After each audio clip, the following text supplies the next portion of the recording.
खुलुमबाय बेयो बड'लेण्ड इंखं टेलिभिजन दिनै 10 डिसेम्बर 2022 शुक्रबार खालि सानसेनि बरादखौ नोंथांमोननि खाथियाव लाबोदों आं सदानन्द दैमारिया।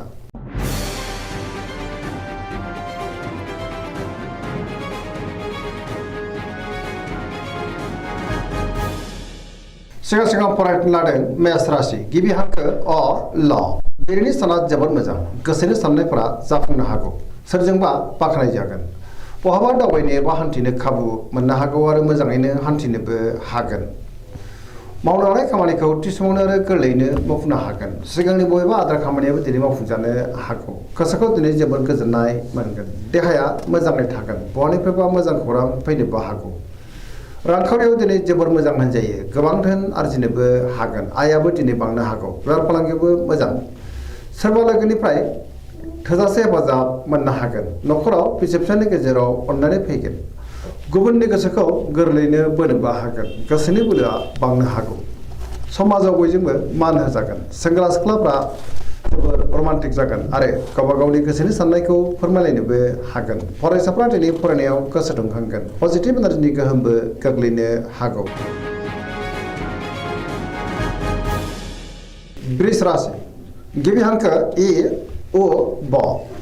दिनैनि साना जोबोर मोजां गोसोखौ दिनै जोबोर गोजोननाय मोनगोन गोसोनि बोलोआ बांगोन गावनि गोसोनि साननायखौ गुबुननो फोरमायनोबो हागोन मावनो लानाय खामानिखौ थि समावनो मावफुंनो हागोन समाजाव मान मोनगोन रांखावरियाव मोजां बेफार फालांगियावबो जोबोर मोजां मुलाम्फा मोननो हागोन आयाबो दिनै बांनो हागौ न'खराव बिदा फंबायजों मोजां सोमोन्दो थागोन आरो बिसि फिसायनि गेजेराव अनलायनाय फैगोन देहाया मोजाङैनो थागोन गुबुननिफ्राय थोजासे हेफाजाब मोननो हागौ जायखि खामानि मावा मानो मोनफ्रोमबो खामानिखौनो दिनै गोरलैयैनो मावफुंलांनो हागोन सोरबा लोगोनिफ्राय अनसायनाय मोनगोन गोसोनि साननायफोरा मोगथाङाव दिनै जाफुंनोबो हागौ पजिटिभ एनार्जिनि गोहोमबो गोग्लैगोन। मिथुन राशि गिबि हांखो क स दिनैनि साना जोबोर मोजां पजिटिभ एनार्जिनि गोहोम गोग्लैनो हागौ मोनफ्रोमबो बिथिङाव जाफुंसारगोन गियाननि आंखाल जानाय नङा गोसोखौ दिनै जोबोर गोजोननायबो मोनगोन बहाबा थाङोब्ला दिनै जोबोर मोजां आरो मोजाङैनो हान्थिनोबो हागोन गोसोआ जोबोर रमान्टिक जागोन देहाया मोजाङैनो थागोन रांखावरियाव मोजां बेफार फालांगियावबो जोबोर मोजां मुलाम्फा मोननो हागोन न'खराव अननानै फैगोन समाजाव दिनै गोबां मान मोननो हागौ गोसोनि बोलोआ बांगोन मावनो लानाय खामानिखौ थि समावनो आरो गोरलैयैनो मावफुंनोबो हागोन सोरबा लोगोनिफ्राय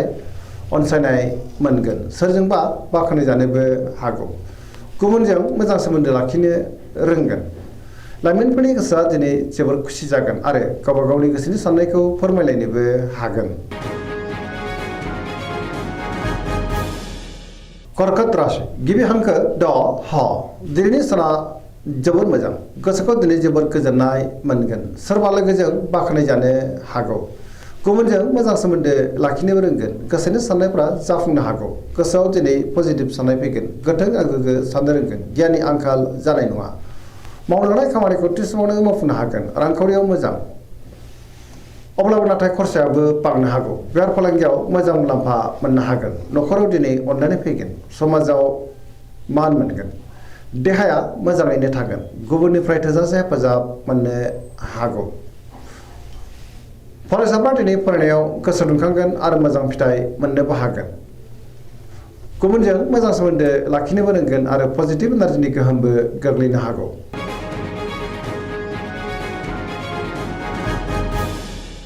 सिंह राशि गिबि हांखो म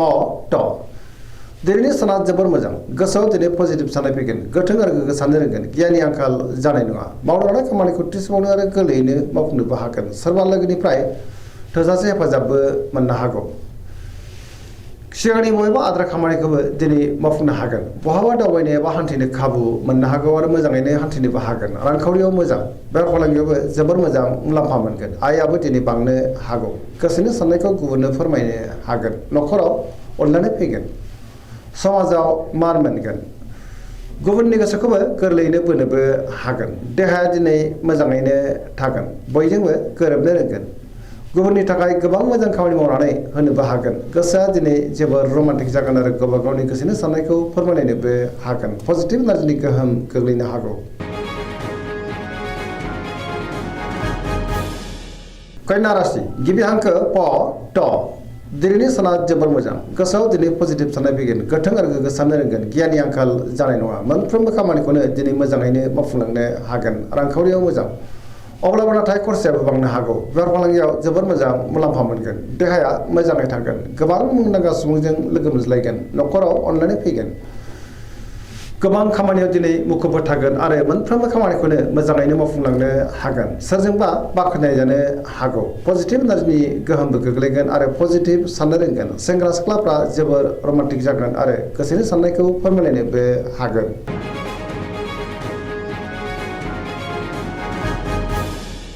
तुला राशि गिबि हांखो र ट दिनैनि साना जोबोर मोजां गोबां रोखोमनि जेंनाफोरखौ दिनै गोरलैयैनो सुस्रांनो हागोन गियाननि आंखाल जानाय नङा गोथों आरो गोग्गो साननो रोंगोन मोनफ्रोमबो खामानिखौ दिनै मोजाङैनो मावफुंलांनो हागोन मावनो लानाय खामानिखौ मावफुंनो हानानै गोसोआ दिनै जोबोर खुसिबो जानो हागौ देहाया मोजाङै थागोन रांखावरियाव मोजां न'खराव बिसि फिसायनि गेजेराव अनलायनाय फैगोन बिदा फंबायजों मोजां सोमोन्दो थागोन समाजावबो मान मोनगोन बेफार फालांगियाव गोबां मुलाम्फा मोनगोन गुबुननि गोसोखौ गोरलैयैनो बोनोबो हागोन लोगोफोरनिफ्राय थोजासे हेफाजाब मोननो हागौ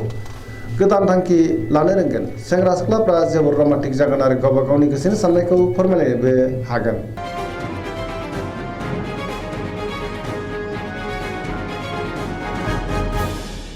वृश्चिक राशि गिबि हांखो न स दिनैनि साना जोबोर मोजां गोसोखौ जोबोर गोजोननाय मोनगोन पजिटिभ एनार्जिनि गोहोम गोग्लैनो हागौ पजिटिभ साननो रोंगोन समाजाव लोगो लेवा बांगोन सोरबा गोजाम लोगोजों बहाबा लोगो मोनज्लायनोबो हागौ गोसोआव दिनै गोग्गो आरो गोथों साननाय फैगोन मावनो लानाय खामानिखौ थि समावनो आरो गोरलैयैनो मावफुंनोबो हागोन गुबुननिफ्राय थोजासे हेफाजाब मोननो हागौ गोसोनि साननायफोरा मोगथाङाव जाफुंगोन गोसोनि बोलोआ बांगोन समाजाव बयजोंबो अनसायजागोन न'खराव दिनै अननानै फैगोन रांखावरियाव मोजां अब्लाबो नाथाय खरसायाबो बांनो हागौ बेफार फालांगियाव जोबोर मोजां मुलाम्फा मोनगोन गोथों आरो गोग्गो साननो रोंगोन देहाया मोजाङैनो थागोन फरायसाफ्रा दिनै फरायनायाव गोसो दुंखांगोन आरो मोजां फिथाइ मोननोबो हागोन लाइमोनफ्रा जोबोर रमान्टिक जागोन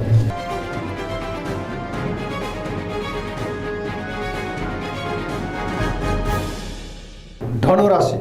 गिबि हांखो ध फ भ दिनैनि साना जोबोर मोजां गोसोआव बोलो बांगोन मावनो लानाय खामानिखौ थि समावनो आरो गोरलैयैनो मावफुंनोबो हागोन माबा नङा माबा मोनसे मोजां खौरां फैनोबो हागौ गोसोनि साननायफ्रा दिनै मोगथाङाव जाफुंनोबो हागौ रांखावरियाव जोबोर मोजां गोबां धोन आरजिनोबो हागोन बेफार फालांगियाव दिनै जोबोर मोजां मुलाम्फा मोनगोन समाजाव मान मोनगोन बहाबा थाङोब्ला दिनै जोबोर मोजां आरो मोजाङैनो हान्थिनोबो हागोन देहाया मोजाङै थागोन गुबुननिफ्राय थोजासे हेफाजाबबो मोनगोन बिदा फंबायनि हेफाजाबखौ मोननो हागोन सेंग्रा सिख्लाफ्रा जोबोर रमान्टिक जागोन आरो गावबा गावनि गोसोनि साननायखौ फोरमायलायनोबो हागोन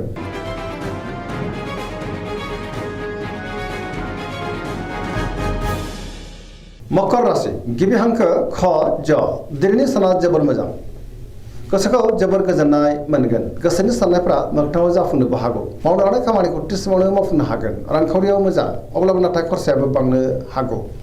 बेफार फालांगियाव जोबोर मोजां मुलाम्फा मोनगोन सोरजोंबा बाख्नाय जानो हागौ गुबुनजों मोजां सोमोन्दो लाखिनो हागोन मोनफ्रोमबो खामानिखौनो दिनै मोजाङैनो मावफुंलांनो हागोन आरो सिगांनि बबेबा आद्रा खामानियाबो मावफुंजानो हागौ गोदान खामानियाव दिनै आखाइ होजेननो हागोन न'खराव अननानै फैगोन बिदा फंबायनिफ्राय थोजासे हेफाजाब मोननो हागौ सेंग्रा सिख्लाफ्रा गावबा गावनि गोसोनि साननायखौ फोरमायलायनो हागोन फरायसाफ्रा फरायनायाव गोसो दुंखांगोन आरो मोजां फिथाइ मोननोबो हागोन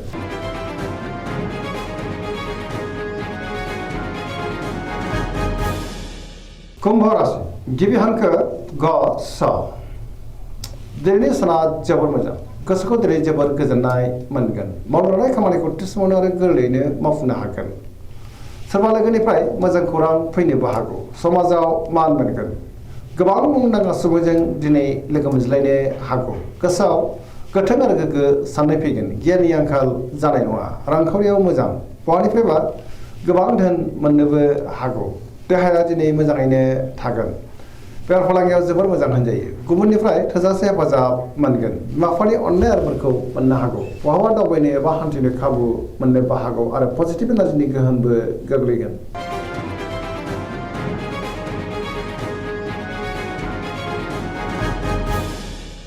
मीन राशि गिबि हांखो ड स दिनैनि साना मोजां आरो गाज्रिनि गेजेरजों बाबेरलांगोन गुबुननि थाखाय नाङा फाङा जेंनायाव गोग्लैनांनोबो हागौ गोसोआव गोनो गोथो साननाय फैगोन गोसोनि बोलोआबो लोरबां जानो हागौ अब्लाबो नाथाय गावनि गोसोनि साननायखौ गुबुननो फोरमायनो हागोन देहाया मोजाङै थागोन रांखावरियाव बारा मोजां नङा नाङा फाङा खरसाया बांनो हागौ बेफार फालांगियावबो बारा मोजां नङा होनजायो न'खराव अनलायनाय फैगोन लाइमोनफोरनि गोसोआ दिनै जोबोर रमान्टिकबो जागोन आरो गावबा गावनि गोसोनि साननायखौ फोरमायलायनोबो हागोन फरायसाफोरा दिनै फरायनायाव गोसो दुंखांगोन आरो मोजां फिथाइ मोननोबो हागोन दिनैनि राशि फरायनाया एसेनोसै जोबनायाव बेखौनो खावलायो जाहाथे नोंथाङा सानफ्रामबो जोंनि बे बड'लेण्ड इंखं टेलिभिजनखौ नायबाय थायो आरो साबस्क्राइब खालामो लोगोसे लाइक खालामो आरो शेयार खालामो एसेनोसै गोजोन्थों